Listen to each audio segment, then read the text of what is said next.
Boa noite a todos. Sejam bem-vindos ao SEAC. Meu nome é Eduardo Pérez. Para quem está aqui, para quem está em casa, para quem está desencarnado, está aqui também. Então, quem tiver medo, não olhe do lado, tudo bem? Vamos deixar combinado. E vamos conversar hoje sobre uma questão que eu escuto muito falar, mas eu escuto desde pequeno. E dizem que já falam isso há muito tempo, que o bonzinho é bobo. Já ouviram falar disso? Ai, quem é muito bom é bobo. Perdão. Parece que o valorizado é o esperto. Não, aquele lá é esperto. Ninguém passa ele para trás. Aquele outro é bobo. Tão bonzinho que é um bobo. Todo mundo faz o que quer daquela criatura. E a gente vai escutando tanto isso que a gente fica se perguntando, mas vale a pena ser bom então? Vale a pena a gente agir com bondade? Se vão me tratar como um bobo, se vão me tratar como uma pessoa desvalorizada, aquela que a quem a gente não dá muito crédito? E é sobre isso que nós vamos conversar hoje. Será que vale a pena a gente agir com bondade hoje, do jeito que o mundo está? Onde nós temos, às vezes, a impressão que é cada um por si e Deus para alguns? Já viram, né, o pessoal refletindo sobre isso? Então, vamos tentar traçar uma linha de raciocínio sobre isso, tá?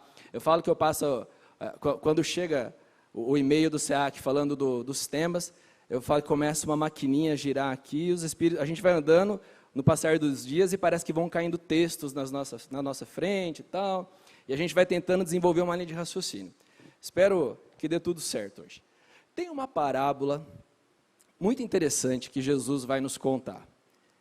E essa parábola, eu não sei quando eu falar para vocês qual eu vou confessar que há muito tempo, quando eu tive contato com ela, lá na catequese ainda, falei para vocês que eu fui por muito tempo católico, eu era quase o coroinha do padre, né? Então, aí eu fui católico, depois eu fui para a faculdade, dei uma afastada, porque, né, fiquei naquela correria, virei espiritólico, já viu o espiritólico? É aquele católico que começa a escutar sobre espírito, né? E aí depois que eu vim para o Centro Espírita, então faz quase uns 10 anos aí. Mas então, quando eu escutei essa parábola, a primeira vez na catequese, eu não entendi nada. Não entendi nada e fiquei com uma impressão muito esquisita de Jesus. Mas o fato é que toda a parábola que Jesus contou para as pessoas que conviveram com ele naquela época, dizia sobre o contexto da vida daquelas pessoas. Então, coisas que para a gente é muito estranho, para eles fazia muito sentido. Porque eles viviam aquele contexto, viviam aquela realidade. Então, escutar o que Jesus falava, para eles era super tranquilo. Pode ser que não tivesse um entendimento completo sobre todas as entrelinhas espirituais, mas o contexto histórico era muito tranquilo para eles entenderem. Só que Jesus conta uma parábola que é muito difícil de digerir. E é sobre ela que eu quero conversar com vocês hoje. Um homem rico tinha um administrador que foi denunciado por estar esbanjando os bens dele. Então, o chamou e lhe disse: "O que é isso que ouço contar de você? Preste contas da sua administração, porque você não pode mais ser o meu administrador." Então, o administrador começou a refletir: "Meu patrão vai tirar de mim a administração. E o que vou fazer? Para cavar, não tenho forças. Para mendigar, tenho vergonha. Ah, já sei. Já sei o que vou fazer para que, quando me tirarem a administração, tenha a quem me receba em sua própria casa." E ele começou a chamar um por um os que estavam devendo ao seu senhor e perguntou ao primeiro: "Quanto é que você deve ao meu patrão?" E ele respondeu: 100 barris de óleo.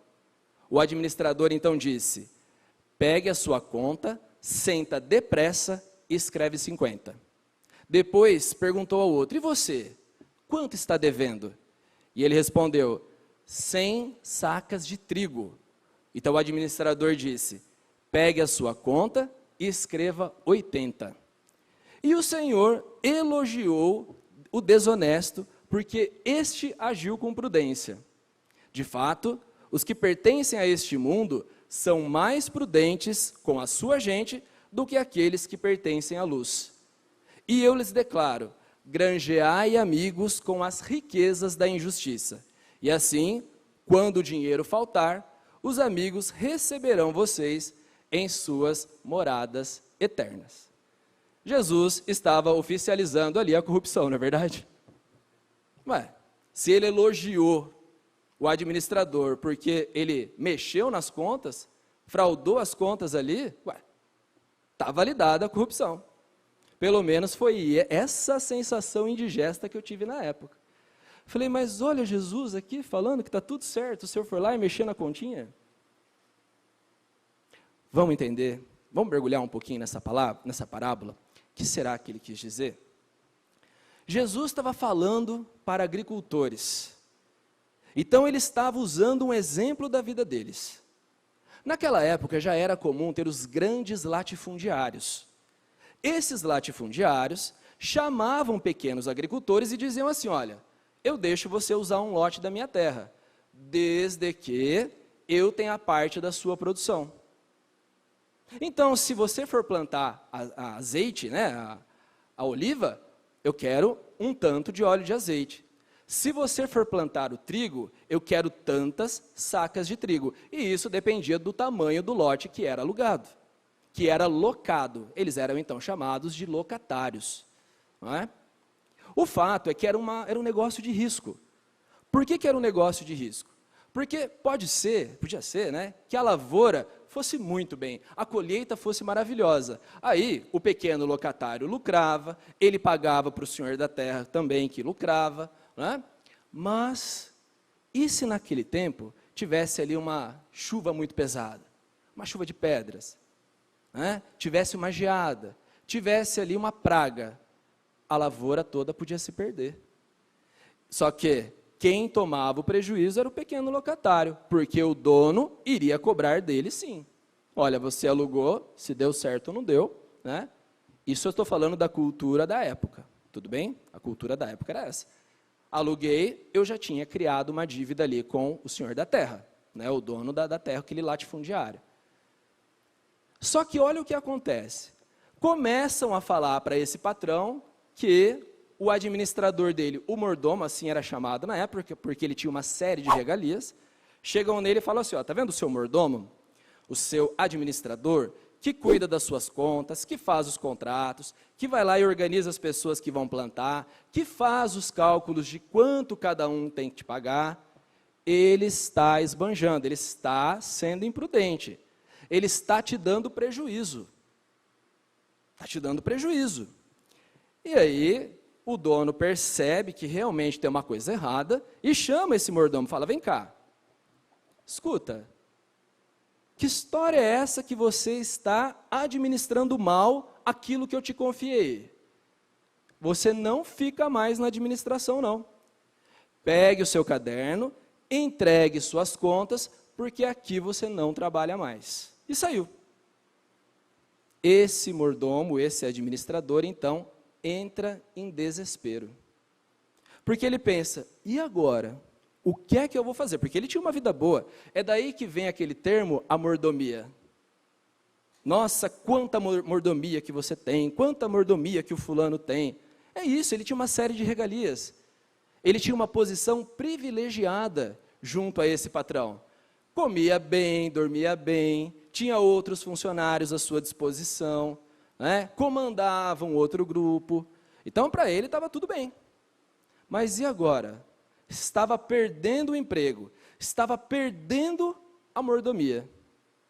E aí ele começa a pensar, bom, cavar eu não tenho força, nunca trabalhei no pesado, não sei, não consigo. Mendigar, eu tenho vergonha. Olha a posição social que eu tinha e de repente agora eu tenho que ir ali pedir? Ah, também não consigo. Já sei. E aí, pessoal, ele chama um a um dos devedores do patrão dele. Então ele fala assim, vem cá você que plantou trigo, quanto que você está devendo? Ah, eu estou devendo 100 sacos de trigo. Então senta, depressa, muda ali, escreve que você está devendo 50. E era fácil mudar nos cadernos, sabe por quê? Estava escrito em aramaico. Aramaico é um monte de símbolo, você puxa uma perninha ali, pronto, não é mais 100, é 50. Então é muito símbolo que tem ali. Aí falou, e você? Você está quanto aí? Ah, eu plantei a oliva, eu tenho que dar azeite, eu tenho que dar óleo. Quanto? Ah, também tem que dar 100 barris. Rápido, pega uma caneta, escreve depressa que é 80. Na verdade, olha a conta que ele fez. Na época, o dinheiro lá chamava denário. Então, ele fez uma conta rápida. 50 sacas de trigo custavam 500 denários. 20 barris de óleo de azeite custavam 500 denários. Então, ele fez uma conta rápida porque ele não tinha tempo de ficar negociando com todos ali. Ele falou assim, bom, eu vou baixar 500 denários de cada um.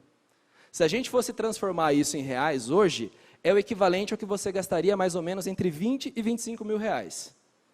Não é? Entre 20 e 25 mil reais. Sabe o que isso significava para uma família daquela época? 2 anos de pão.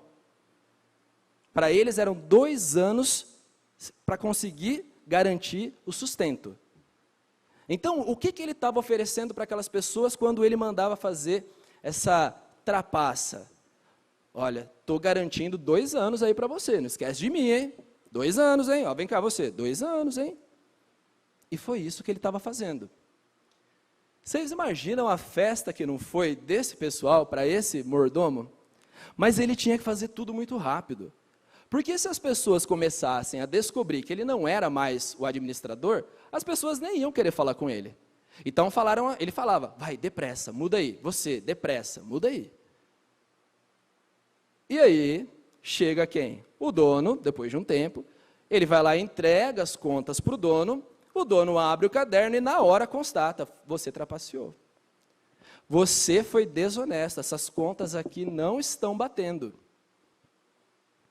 E o que é que ele poderia fazer na época? Ele tinha 2 caminhos. Chamar esses pequenos agricultores e falar assim, olha, o que ele combinou com vocês está descombinado. Ele já nem era mais meu administrador. Não faz sentido isso que ele fez. Acabou. E também o outro caminho, paralelo a esse, era chamar as autoridades e mandar prender. Falar, ó, além de ser um mau administrador, fraudou aqui os meus livros. Pode mandar prender. Surpreendentemente, o que é que esse dono da terra faz? Isso segundo a história de Jesus. Ele parabeniza o seu mordomo. Ele fala, olha, estou vendo aqui que você fraudou, parabéns. Você agiu com prudência. Você agiu com mais prudência do que o pessoal lá que convivia com os religiosos da época. Mas por que ele vai falar uma coisa dessas? Assim que eu terminar minha água, eu conto.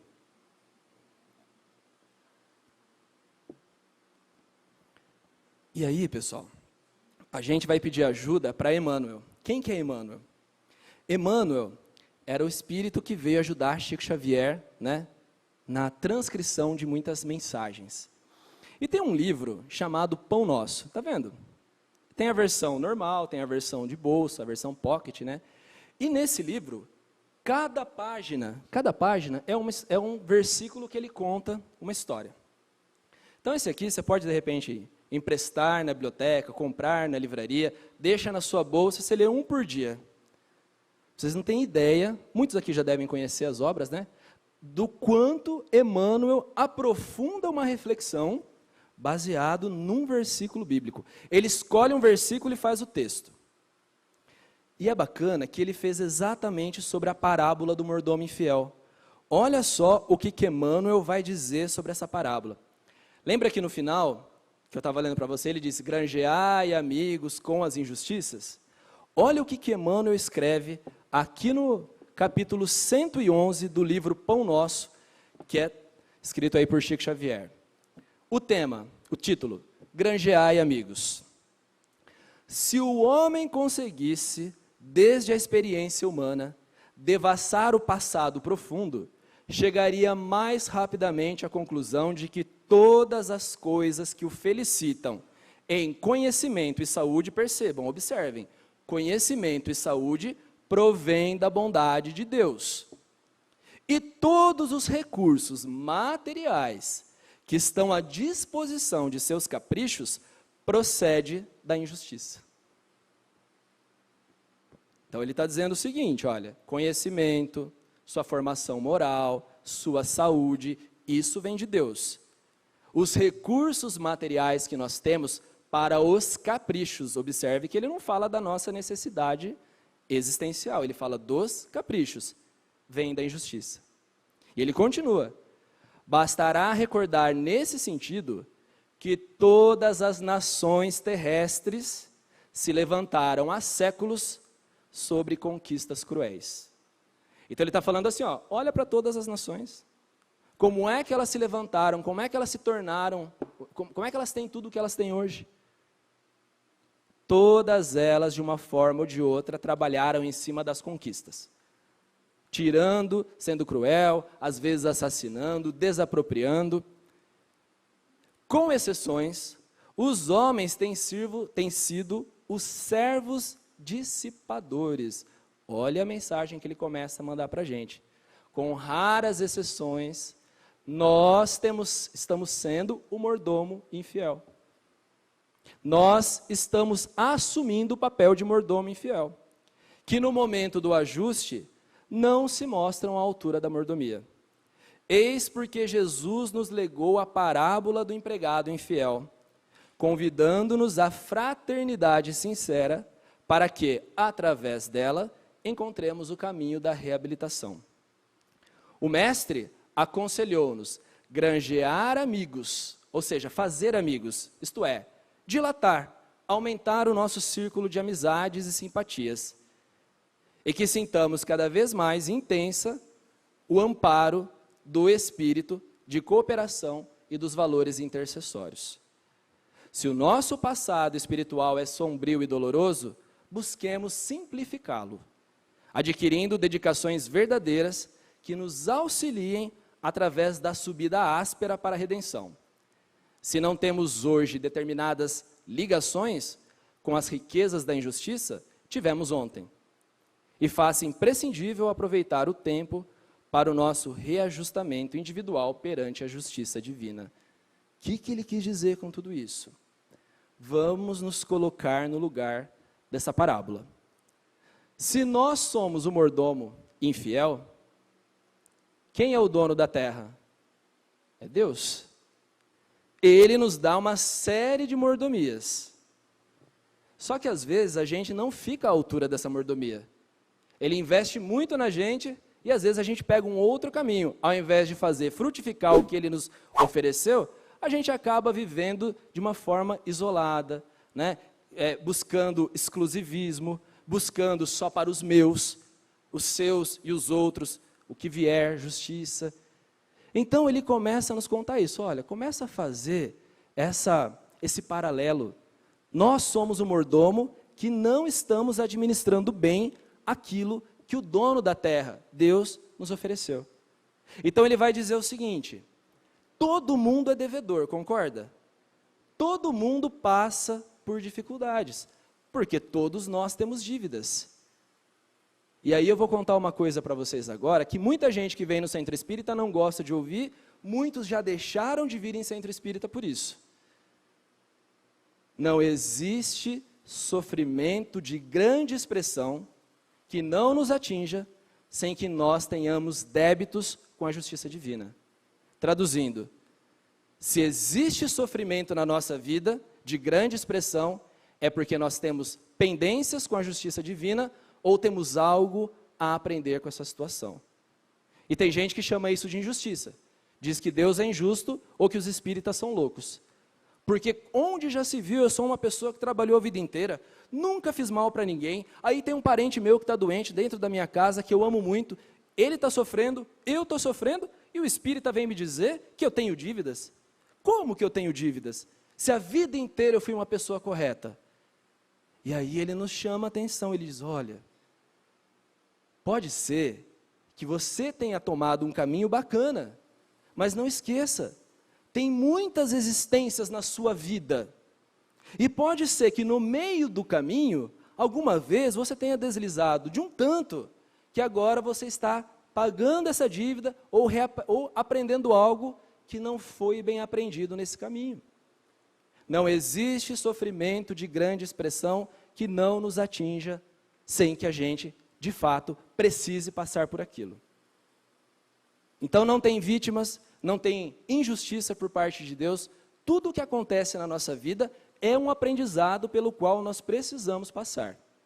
que hoje pode ser que a gente não entenda, mas futuramente a gente vai entender. E vamos agradecer a Deus por isso, por ter permitido que nós tivéssemos essa experiência para que nós consigamos evoluir. Às vezes demora, dói para a gente entender isso. Então, se todos nós aqui estamos em dívida com o dono da terra, se de repente alguém está acamado, doente, não está pagando a dívida, mas eu vou lá, levo uma sopa, o que é que eu estou fazendo? Eu estou sendo o mordomo infiel que está diminuindo a dívida daquela pessoa. Se tem um parente seu, um vizinho seu que está passando por dificuldade, está sem comida em casa e você divide o seu para levar para o dele, ele está em dívida, ele está em resgate. E nós, os mordomos infiéis, estamos indo lá. Dizer para essa pessoa, olha, eu vim aqui aliviar um pouquinho sua dívida. Eu sei que você deve bastante lá para o dono da terra, mas senta, depressa, olha o prato de comida, escreve 80. Entendem? Vale a pena ser bom hoje em dia? Vale, porque nós somos o mordomo infiel que estamos pisando na bola às vezes, mas estamos aqui para diminuir a dívida alheia. Toda vez que nós somos bons para alguém, eu não sou bobo, eu não estou sendo passado para trás, eu estou diminuindo a dívida daquela pessoa. E quando eu diminuo a dívida daquela pessoa, automaticamente eu diminuo o quê? A minha. Vale a pena ser bom? Teve um dia que Chico Xavier estava muito triste, e ele fala assim para Emmanuel, nossa Emmanuel, é como se eu estivesse caindo de um prédio de 20 andares, com tanta coisa que está acontecendo que é difícil de lidar. Sabe o que Emmanuel responde para ele?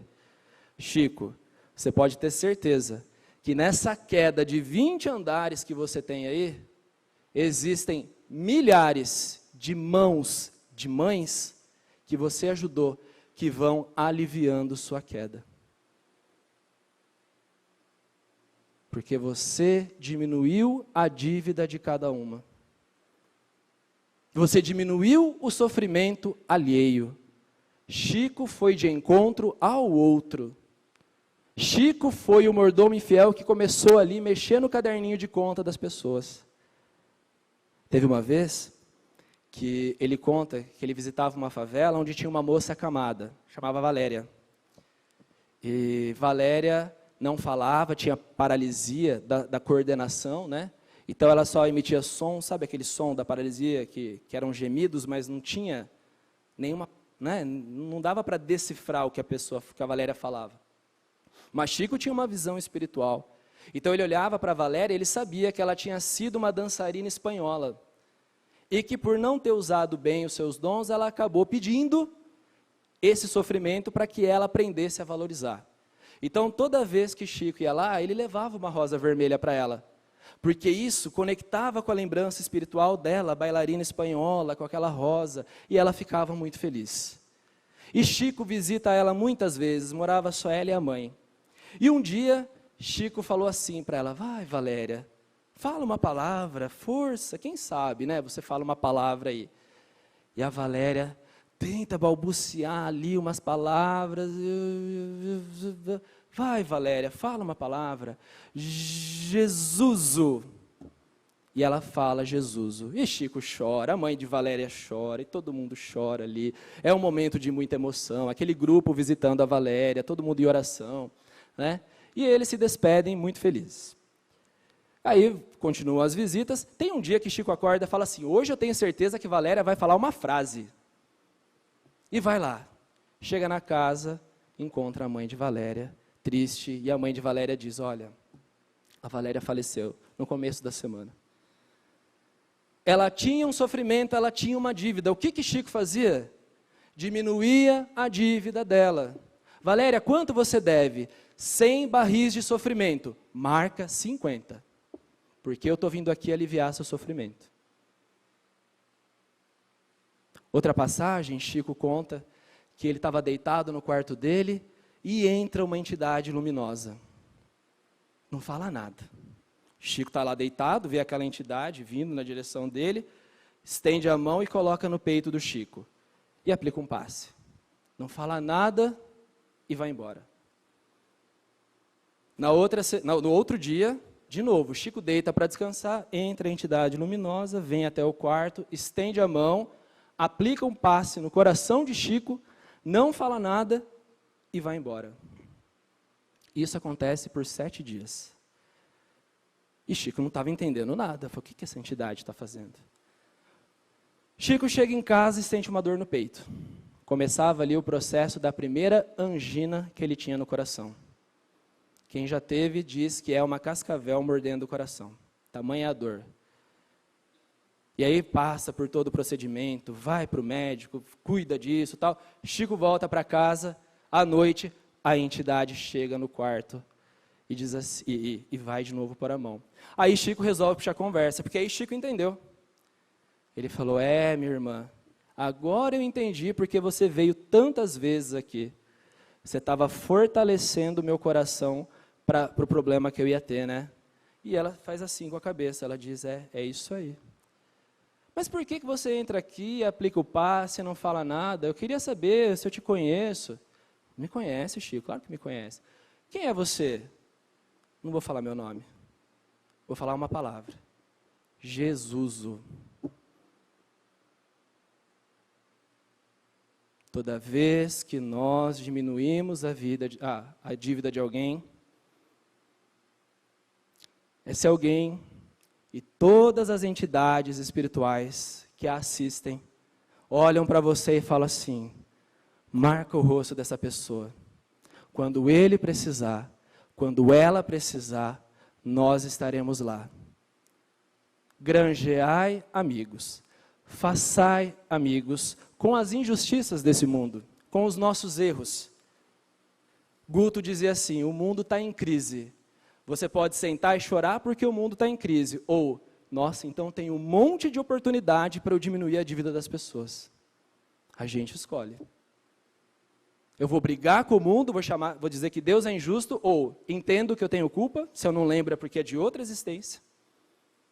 E você, esse mordomo infiel, que vai diminuir a dívida alheia. Então, quando alguém disser assim, você é bonzinho demais, você é bobo, pensa, não sou bobo. Eu sei que eu errei, eu sofro, os meus irmãos erram e sofrem, eu estou aqui para diminuir a dívida de todo mundo. Então, ser bom não é ser bobo, é dar um passo a mais no caminho da nossa felicidade. E não interessa o que os outros vão pensar. Deus, Jesus, sabem e é isso que basta. O resto é resto, pessoal. A gente vai lidando todos os dias. Claro que com amor, mas tendo essa convicção, estamos aqui para amar, cuidar e ser bondoso com o próximo. Espera um pouquinho que estou trabalhando a minha inveja da palestra dele. Foi ótimo, viu, César? Parabéns. Sou o Eduardo Pérez, aqui do SEAC, para quem está em casa nos assistindo. Mas sabe que é uma alegria participar aqui com o César, porque eu estava contando que a primeira vez que eu fui ao Centro Espírita, assistir uma palestra, era o César. Então ele atrai, ele encanta, né? E foi uma coisa muito bacana, viu, César? Uma gratidão eterna aí por você. E hoje nós vamos conversar um pouquinho sobre quem tem medo de fantasmas. Será que a gente tem medo de fantasmas? Será que a gente foi um pouco influenciado, né, por aqueles filmes de terror? E a gente acaba ficando, e aí, fantasma, vê aquele vulto em casa, vê aquele vulto na rua. A gente traz muita coisa, né, da infância. Então, será que a gente tem medo de fantasma? Eu até perguntei isso nas redes sociais, pensando, e as pessoas responderam o seguinte, eu perguntei, você tem medo de fantasma? Olha que a Ariane, eu vou falar nomes porque eu sou antiético, tá? A Ariane Fávaro de Santo André falou assim, eu tenho uma página de um podcast que nós estamos produzindo aqui no SEAC, então a gente faz a pergunta online e as pessoas participam. Então, quando elas participam, elas deixam o nome, deixam tudo lá, então posso falar o nome aqui. Então, a Ariane Fávaro, lá de Santo André, ela falou assim, quando eu era criança, morria de medo. Para vocês terem ideia, eu passava de olhos fechados em frente aos cemitérios, com medo de ver algum fantasma andando por lá. Quem nunca, né? Passou perto no cemitério e ficou meio assim. O Giovanni Souza, lá de Tuverava, ele falou o seguinte, racionalmente, eu não tenho medo, mas se alguém começa a falar dessas coisas, eu saio de perto. Não tiro sarro com medo de irritá-los. Faz 8 meses que moro sozinho por conta da faculdade e para dormir tem que ter obrigatoriamente uma luz acesa. Coitado.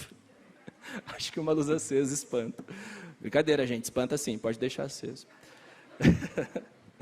E aí, teve o Roberto, esse aqui eu achei muito interessante que ele fala. Ele falou o seguinte, ó, chama Roberto Lineu de Águas de São Pedro, aqui do interior de São Paulo.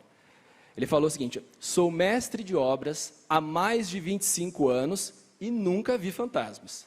Mas, em reforma de algumas casas antigas, já tive pedreiros que deixaram o serviço, pois viam coisas que a fé deles não sabia explicar. Sempre tratei como bobagem, pois meu compromisso em entregar o meu trabalho era maior do que essas conversas fiadas.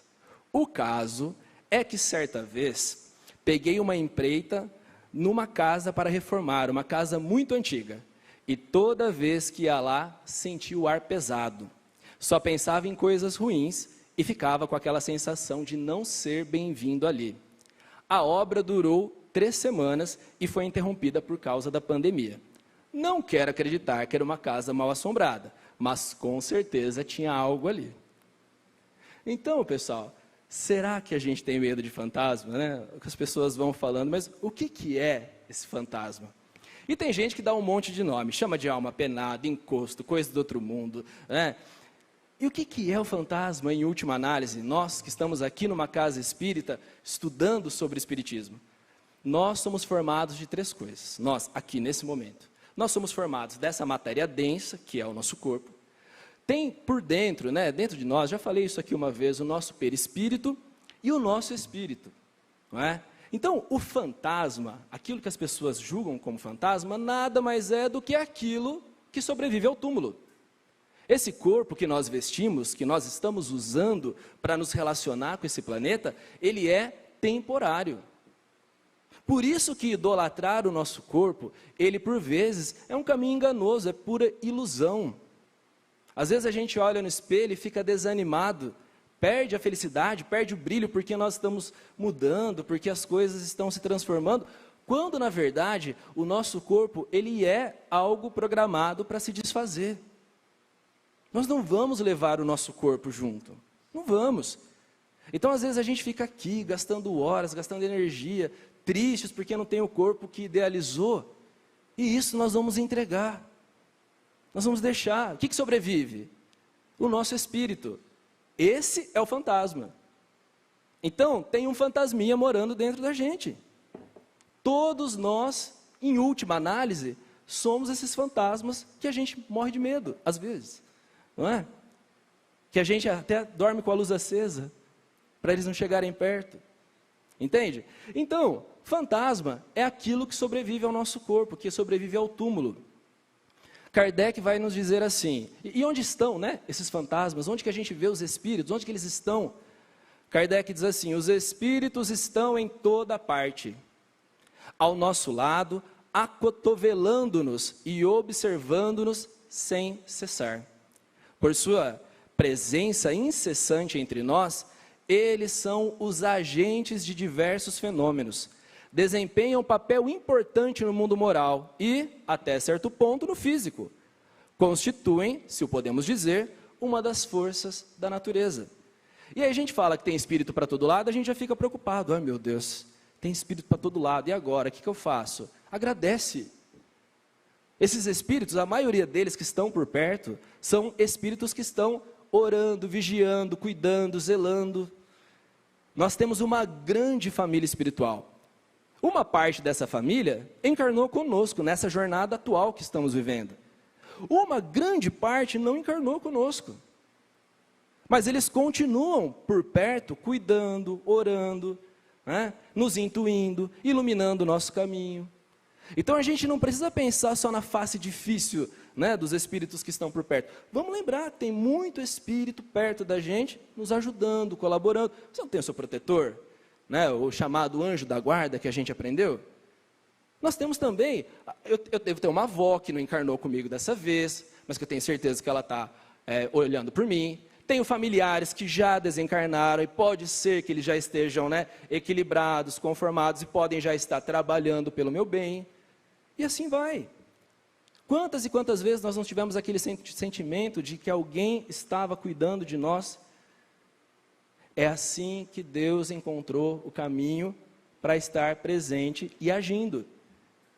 Ele sempre vai enviar alguém em seu nome para nos ajudar, seja encarnado ou desencarnado. Ah, mas eu não acredito em Kardec, estou vindo agora no Centro Espírita, não acredito nele. Ótimo, vamos lá então para os Hebreus na Bíblia. Portanto, também nós, uma vez que estamos rodeados por tão grande nuvem de testemunhas, livremo-nos de tudo o que nos atrapalha e do pecado que nos envolve e corramos com perseverança a corrida que nos é proposta.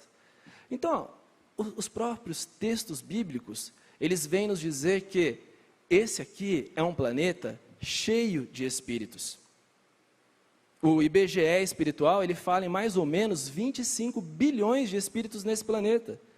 Para cada encarnado, tem 3 ou 4 desencarnados, esperando a vez de estar aqui na experiência da carne. Por isso, gente, que nós temos que aproveitar esse momento.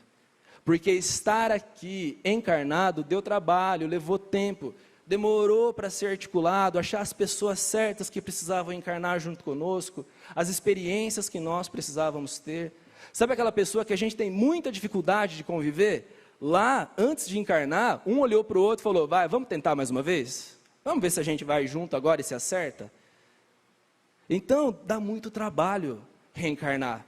Existe toda ali uma articulação, um tabuleiro de xadrez, que eles vão colocando peça por peça, falam, ó, tudo certo, pode encarnar. Já está todo mundo preparado, vai. E a gente nunca vem sozinho. Existe uma horda de espíritos familiares e amigos que encarnam conosco e um grupo grande que nos acompanha de lá. Que na verdade não existe de lá, é cá também. Então, essa parte do morrer, né, que nós temos, que nós vamos entregar o corpo e continuar como espírito, vai nos levar para uma situação chamada erraticidade. Erraticidade é, não estou encarnado e em outro momento eu vou reencarnar. É esse intervalo entre uma encarnação e outra. E na erraticidade, nós continuamos, gente, vivendo, aprendendo, estudando, trabalhando. Pode ser que a gente esteja lá cometendo erros também. Pode ser que a gente não aceite ajuda. Pode ser que a gente seja resistente. Ah, mas como é que vai ser quando eu desencarnar? Não sei, como é que está a sua vida agora?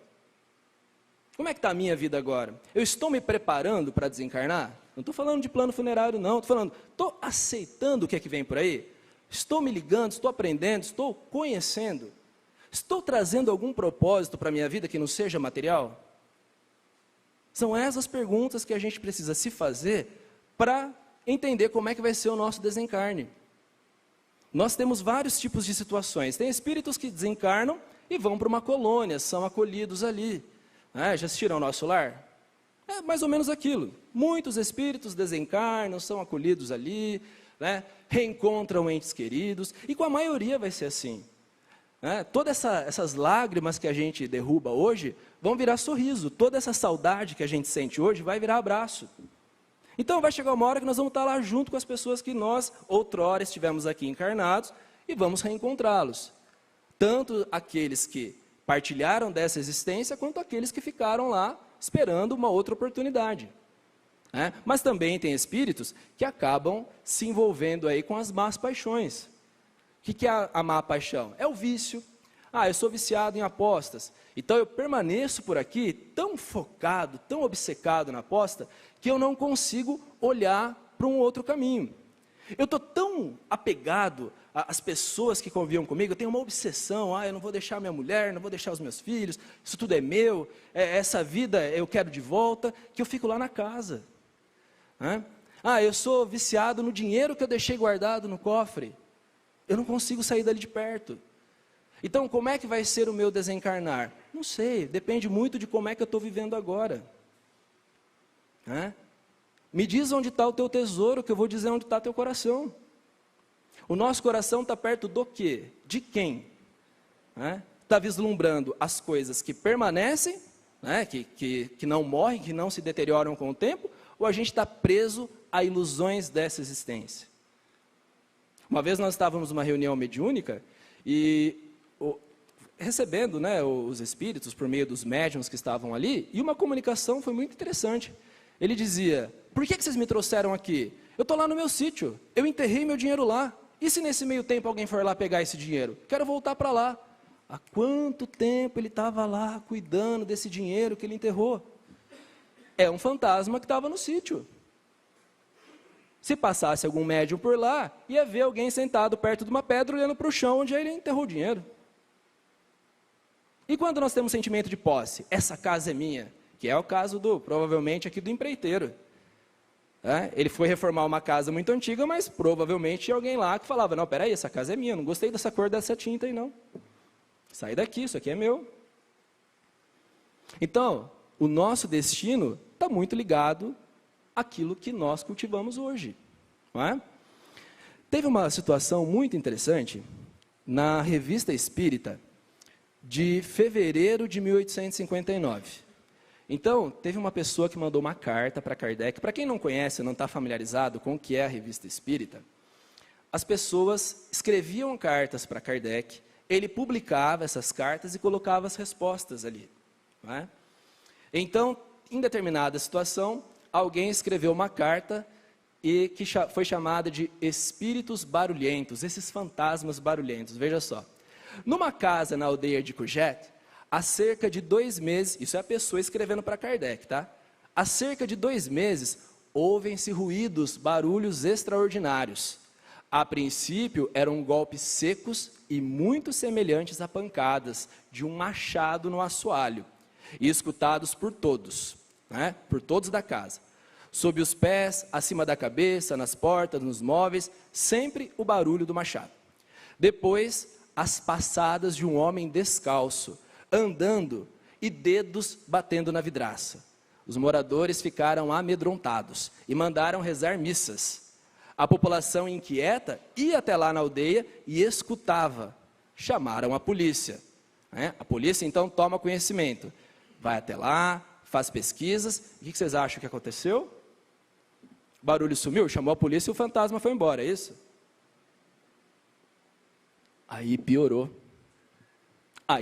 porque, opa, o que o espírito percebeu? Estou aqui, fazendo algazarra, deu certo, deixei todo mundo apavorado, chamaram até a polícia, pronto, consegui o que eu queria.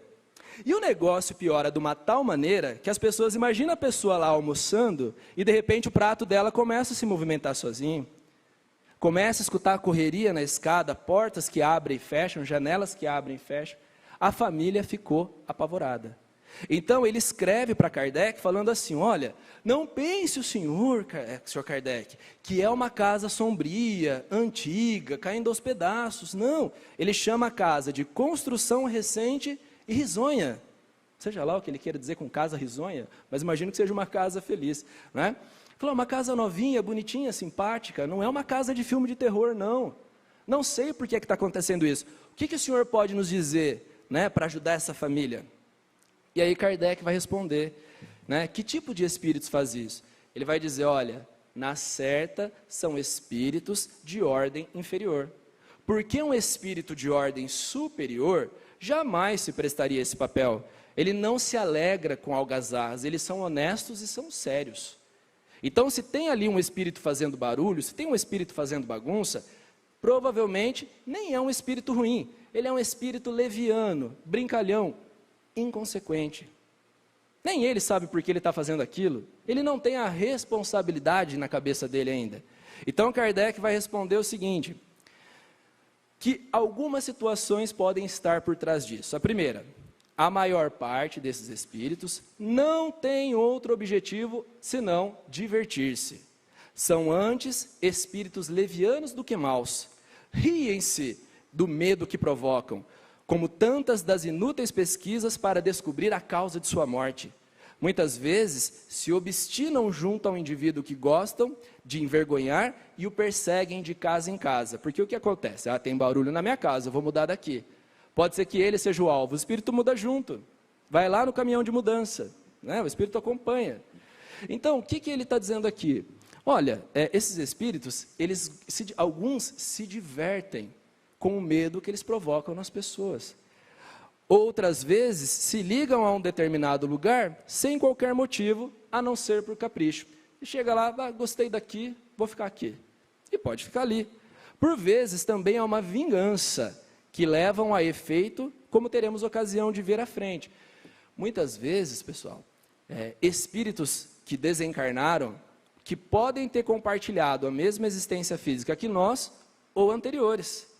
Vocês não têm ideia de espíritos que alguns ficam vagando, buscando alguém que eles têm ressentimento de outras existências.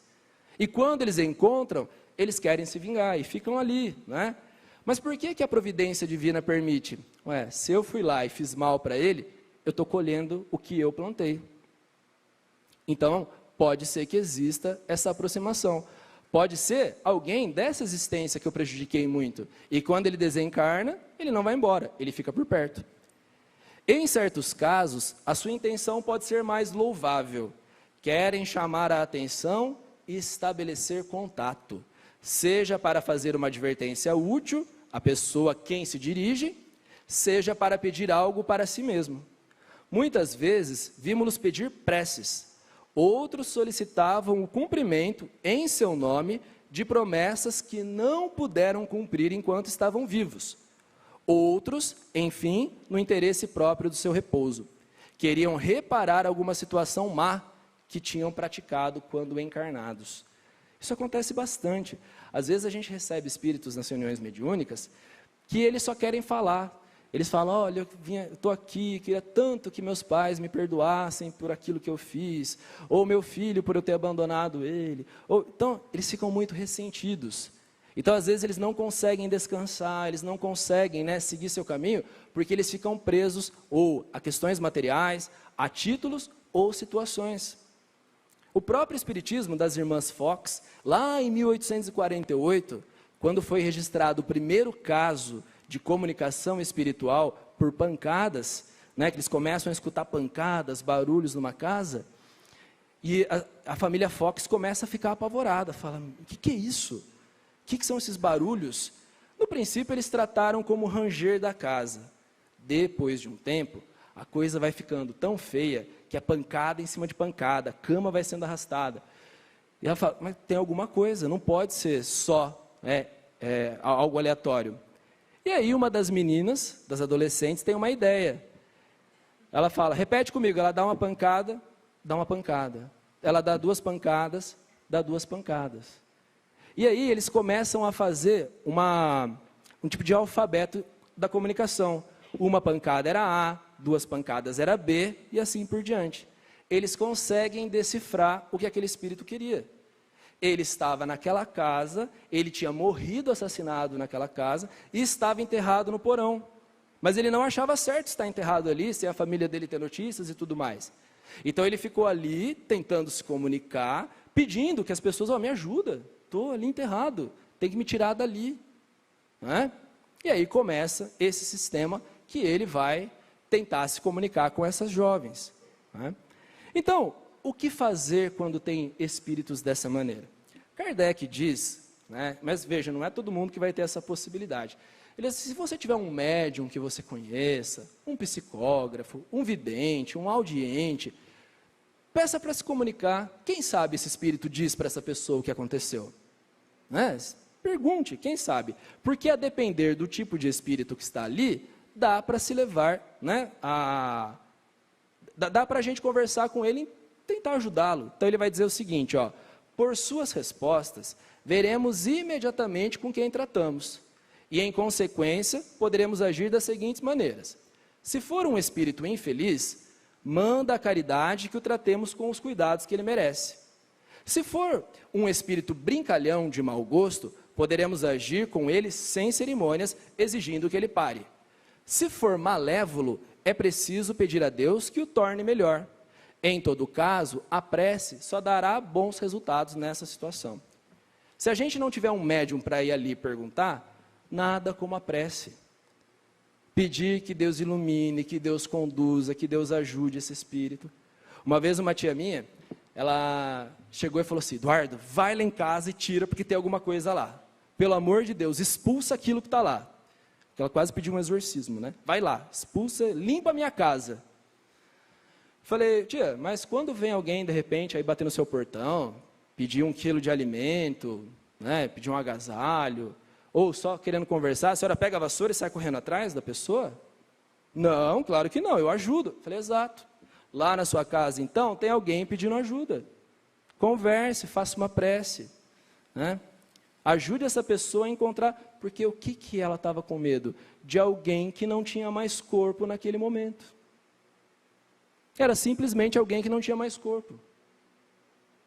Então, não é para a gente ficar apavorado, é para a gente entender que realmente os fantasmas, né, existem, mas que, num outro grau, somos nós. Ah, mas e se for um demônio na minha casa, igual eu vejo naqueles filmes? Precisamos entender uma coisa, isso é muito sério. Não existe diabo, não existe Satanás e não existe demônio. Não na forma como é pintado pela sociedade. E aí vai uma reflexão muito simples. Será que Deus permitiria a existência de uma criatura dedicada ao mal? Quem criou esse mal foi Deus? Ah, não, Deus não cria o mal. Então esse mal se criou sozinho? Então Deus não cria tudo? Tem algo se criando por aí? E se ele se cria e é tão poderoso, nós temos 2 deuses, um para o bem e um para o mal? O que existe são espíritos com maior ou menor grau de aborrecimento, que parecem, né, violentos, aborrecidos, raivosos, e a gente olha e fala assim, nossa, deve ser um tipo de diabo, deve ser um tipo de demônio isso aí. Mas são pessoas como nós, que estão perturbadas e enraivecidas. Muitos espíritos vêm na reunião mediúnica e falam assim, aqui é muito chato falar com vocês, eu venho aqui e falo que eu sou fulano de tal, e aqui ninguém se treme. Porque às vezes é engraçado, eles chegam lá, eles têm patentes. Eu sou o demônio tal, da horda tal, que não sei o que lá, que comando tropas. Tá certo, meu irmão, tudo bem. Você está bem? Está precisando de alguma coisa? Não, você não está entendendo, eu sou um fulano. Tudo bem, meu irmão, está tudo certo. O que aconteceu? Você está precisando de ajuda? E eles falam que é muito chato falar com vocês. Eu fui lá no outro lugar, X, precisa ver, o pessoal morrendo de medo, começaram a gritar. Eles se divertem, porque nós não, por falta de conhecimento, por falta de estudos, às vezes não compreendemos que eles são irmãos que desencarnaram, que estão ali pregando uma peça. Muitos se apresentam de maneiras asquerosas, tenebrosas, para nos assustar, mas nada mais são do que irmãos como nós, que perderam o corpo físico por conta da morte, estão ali se apresentando daquela maneira. Não há o que temer. Não há o que temer. Mas você acabou de falar que pode ser alguém que quer se vingar de mim, que está ali para me atrapalhar. Só vai atrapalhar, só vai fazer mal se você permitir. Se você abrir a brecha, se eu permitir que ele faça isso da minha vida. Como é que eu permito isso? Eu sendo uma pessoa violenta, eu sendo uma pessoa irritada, pouco tolerante, que saio brigando com todo mundo, que falo mal dos outros. Quando eu faço essas coisas, eu abro janelas para eles se conectarem a mim. Quanto mais eu cuide, quanto mais eu vigie, cuide do meu dia a dia, cuide das minhas palavras, cuide das minhas atitudes, eles não conseguem me acessar. Se ele está numa vibração inferior, ele não consegue enxergar quem está numa vibração um pouquinho superior que a dele. Ele fica perdido, cadê aquele cara? Cadê ele? Não estou achando ele. Por quê? Porque a pessoa está vibrando de maneira mais elevada. Agora, se eu começar a ter sentimentos raivosos, vingativos, eu desço e fico na mesma conexão com ele. Ele está ali, achei. Depende de quem? De nós. Essa conexão é feita por nós. Então nós não precisamos ter medo, não precisamos ficar assustados, achando que tem fantasmas por aí, nas casas, que vai aparecer, que vai me atacar. Não. Os espíritos existem, mas eles são irmãos como nós, que não têm o corpo físico naquele momento, que estão na erraticidade, ou seja, entre uma encarnação e outra. Que bom seria se ele fosse acolhido numa colônia, se ele fosse reencontrar os amigos, os parentes, as pessoas que ele ama, se ele fosse aprender. Para finalizar, ainda naquelas respostas que eles deram, teve uma que foi muito interessante. Gilu Novaes, lá de Siderópolis, Santa Catarina, falou o seguinte: já vi espíritos de todos os tipos, uns com semblante muito leve e passando uma impressão muito boa, outros com aparência horrível. Isso acontece desde os meus 14 anos, e por isso acabei me acostumando. As visões diminuíram quando eu engravidei. Fiquei quase 2 anos sem ver nada, exceto no dia do parto no hospital, quando vi a minha avó no corredor. Depois que parei de amamentar, as aparições voltaram a acontecer. Hoje minha filha tem 4 anos e por vezes já a surpreendi conversando com amigos imaginários. Fala a verdade, vocês iam ficar tranquilos se ver a menininha conversando ali? Né? Tava lá. Não costumo comentar nada com as pessoas, pois certamente isso as apavoraria. Meu marido sempre me apoiou e há 2 anos começamos a frequentar um centro espírita juntos. Hoje entendo a maior parte das coisas que têm acontecido. E posso dizer que depois dos estudos, as coisas melhoraram bastante. Com o suporte do centro espírita, já conseguimos ajudar muitos desses espíritos. Então, pessoal, a forma como nós vamos desencarnar, a forma como nós lidamos com os espíritos, depende das decisões que nós tomamos no dia a dia. Quanto mais a gente estuda, mais a gente aprende, mais a gente se habilita a nos ajudar e ajudar ao próximo. Os espíritos nada mais são do que nossos irmãos que estão temporariamente sem um corpo físico. Tá? Que Deus nos abençoe, hoje e sempre, esperança para todos nós. Um abraço, pessoal.